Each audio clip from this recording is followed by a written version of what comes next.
Hello friends, welcome to ज्ञान कोश YouTube channel. आज है 20 जून और 20 जून से जितने भी करंट अफेयर्स बनेंगी वो हम आज की वीडियो में चर्चा करेंगे। इस वीडियो का पीडीएफ आपको ज्ञान कोश यूट्यूब चैनल के डिस्क्रिप्शन में मिल जाएगा, आप लोग वहां से इसे डाउनलोड कर सकते हैं। तो चलिए शुरू करते हैं आज की यानी कि 20 जून की कुछ महत्वपूर्ण करंट अफेयर्स। सबसे पहला क्वेश्चन, हाउसिंग लोन योजना सरल का शुभारंभ किया गया है। तो हाउसिंग लोन योजना सरल का शुभारंभ किसके द्वारा किया गया है? ये किया गया है ICICI home finance company limited के द्वारा। अब ICICI home finance company limited ने लोगों को होम लोन देने के लिए, हाउसिंग लोन देने के लिए एक नई योजना का शुभारंभ किया गया है जिसका नाम है सरल। सरल नाम है इसका, जो कि शहरी और ग्रामीण क्षेत्रों के लिए एक विशेष किफायती होम लोन स्कीम रहेगी। किफायती होम लोन का अर्थ यह है कि इस योजना के अंतर्गत जो लोन दिए जाएंगे उनमें ब्याज दर जो है वो कम से कम रखी जाएगी। तो इस किफायती होम लोन की शुरुआत की है ICICI home finance company limited के द्वारा। अब ICICI home finance company limited ने सरल नाम की हाउसिंग लोन योजना शुरू की है। तो हम कुछ बातें इस बैंक के बारे में, इस कंपनी के बारे में पढ़ लेते हैं। तो ICICI home finance company limited का मुख्यालय कहाँ पे है? तो इसका मुख्यालय है मुंबई। मुंबई कहाँ है? महाराष्ट्र में है। और हम बात करें अगर इसके अध्यक्ष की, तो इसके अध्यक्ष है अनूप बागची। और अगर हम आईसीआईसीआई होम फाइनेंस कंपनी के प्रबंध निदेशक एमडी और सीईओ मुख्य कार्यकारी अधिकारी की बात करें तो अनिरुद्ध कमानी जो है वो ICICI home finance company limited के एमडी और सीईओ हैं। तो ये सारी जानकारी हमने इस पहले क्वेश्चन से मिलती है। उसके बाद हम बढ़ते हैं अगले क्वेश्चन की तरफ। 75वीं संयुक्त राष्ट्र महासभा के अध्यक्ष चुने गए। तो अब ये जो 75वीं संयुक्त राष्ट्र महासभा है इसके अध्यक्ष कौन चुने गए हैं? तो अभी चुने गए हैं तुर्की के राजनयिक वोल्कान बोजकिर। वोल्कान बोजकिर जो है वो अभी संयुक्त राष्ट्र महासभा के अध्यक्ष चुने गए हैं।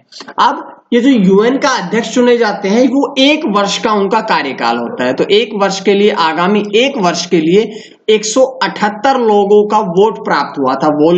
वोल्कन बोजकिर जो है उनको 178 वोट्स मिले थे, जिसके कारण उन्हें यूएन का अध्यक्ष चुना गया और आगामी 1 वर्ष के लिए उनका कार्यकाल रहेगा। वे वर्तमान में किसका स्थान लेंगे? तो अभी जो अध्यक्ष है तिजानी मोहम्मद बंदे, उनके स्थान पर अब वोल्कन बोजकिर रहेंगे।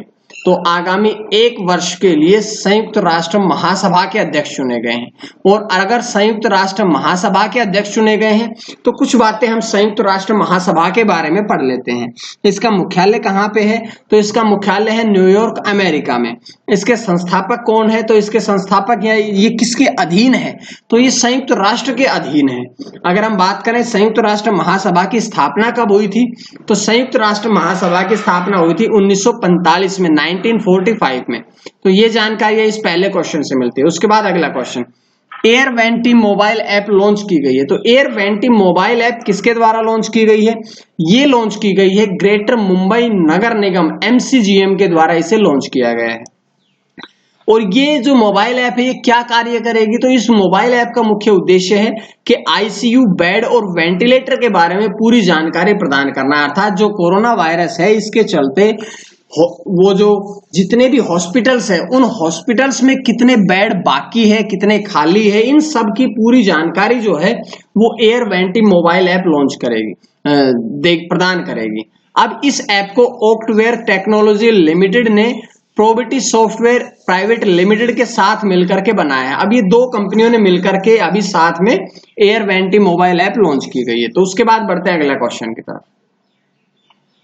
कोविड-19 के परीक्षण के लिए भारत की पहली मोबाइल लैब लॉन्च की गई है। तो कोविड-19 के परीक्षण के लिए भारत की पहली मोबाइल लैब किसके द्वारा लॉन्च की गई? तो ये लॉन्च की गई है डॉक्टर हर्षवर्धन के द्वारा। और जैसा कि हम बार बार चर्चा करते हैं कि जब भी किसी मंत्री का नाम आता है तो हमने उनके मंत्रालय को जरूर पढ़ना है। तो डॉक्टर हर्षवर्धन का मंत्रालय कौन सा है? वे केंद्रीय स्वास्थ्य मंत्री है। तो अभी कोविड-19 के परीक्षण के लिए भारत की पहली मोबाइल लैब जो है वो केंद्रीय स्वास्थ्य मंत्री डॉक्टर हर्षवर्धन के द्वारा उसे लॉन्च किया गया है। ये केवल कोरोना वायरस के ही नहीं बल्कि कोरोना वायरस के अलावा भी परीक्षणों को करने में सक्षम रहेगी। तो ये मोबाइल ऐप जो है वो कोरोना वायरस के साथ साथ में गैर कोरोना वायरस के बारे में भी पूरी जानकारी या पूरी जांच करेगी। उसके बाद है अगला क्वेश्चन, महामारी में सुशासन प्रक्रियाओं पर एक अंतर्राष्ट्रीय कार्यशाला का आयोजन किया गया। जो महामारी जो है कोरोना वायरस, उसमें सुशासन प्रक्रियाओं पर एक अंतर्राष्ट्रीय कार्यशाला का आयोजन किया गया, जिसका उद्घाटन किसने किया? इसका उद्घाटन किया है केंद्रीय कार्मिक, लोक शिकायत और पेंशन राज्य मंत्री जितेंद्र सिंह द्वारा। अब महामारी कोविड-19 में सुशासन प्रक्रियाओं पर एक अंतर्राष्ट्रीय कार्यशाला का आयोजन किया गया।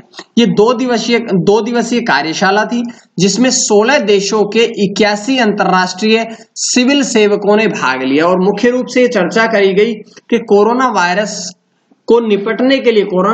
से निपटने के लिए आगामी क्या प्रक्रियाएं हमने शुरू करनी पड़ेगी। इन सब बातों पर इस पे चर्चा की गई। उसके बाद है अगला क्वेश्चन, बैंक ऑफ बड़ौदा ने अपनी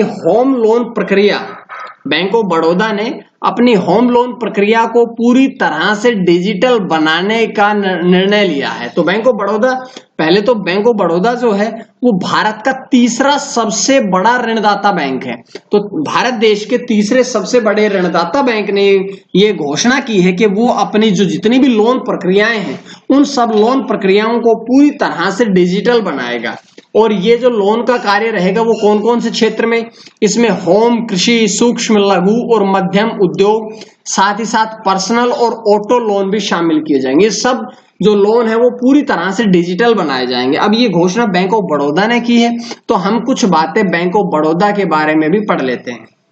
बैंक ऑफ बड़ौदा की स्थापना कब हुई थी? तो 20 जुलाई 1908 में बैंक ऑफ बड़ौदा की स्थापना हुई थी। बैंक ऑफ बड़ौदा का मुख्यालय कहाँ पे है?